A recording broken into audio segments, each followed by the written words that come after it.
ఆయనకి స్తుతించాలి ఆయన్ని. ఇక్కడ ఏబు గారు ఒక మాట అంటాడు.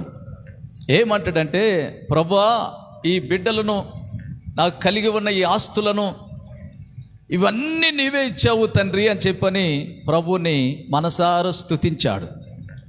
తర్వాత ఇవన్నీ దేవుడు తీసివేసిన తర్వాత మరలా కూడా, ప్రభువా నీవిచ్చావు, మరలా నీవే తీసుకున్నావు అని చెప్పని మరలా ప్రభుకి స్తోత్రం చెల్లించిండు. భార్య అంటది, నీకు అసలు ఏమైనా మైండ్ ఉందా?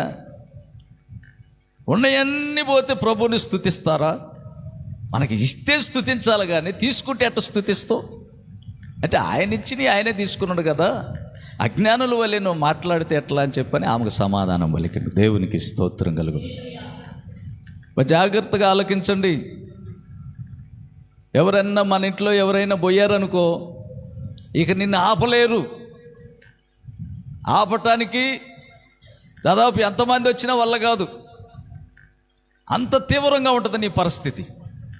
హల్లెలూయా. నీరు పోసినవాడు, ఇత్తనం ఇచ్చినవాడు, మనుషులను పుట్టించినవాడు తీసుకుంటాడు. ఆయన ఇష్టం, ఆయన చేతిలో బంతులు. మనం ఇచ్చినప్పుడు ఒక సంతోషం, తీసుకున్నప్పుడు ఏడుపు కాదు, తీసుకున్నప్పుడు కూడా సంతోషించాలి. మన ఒక పాస్టర్ గారు చనిపోయిండు, జోసఫ్ పాస్టర్ గారు అని, గుంటూరులో వాక్యం చెప్పి చనిపోయిండు. అందరూ ఆయనకి లైక్లో ఎట్లా పెట్టారంటే, బొమ్మకి కన్నీళ్ళు వచ్చినట్లు పెట్టారు. నేనేం పెట్టానంటే, సప్పట్లు కొట్టే చేతులు పెట్టా. దేవునికి స్తోత్రం కలుగునగా.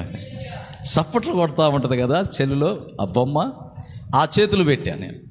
వాళ్ళందరూ మరి నన్ను ఏమన్నా అనుకుంటారేమో, అనుకుంటే మాలే, పరలోకానికి పోవటమే సంతోషం కదా ఈ లోకంలో ఉండేదానికంటే.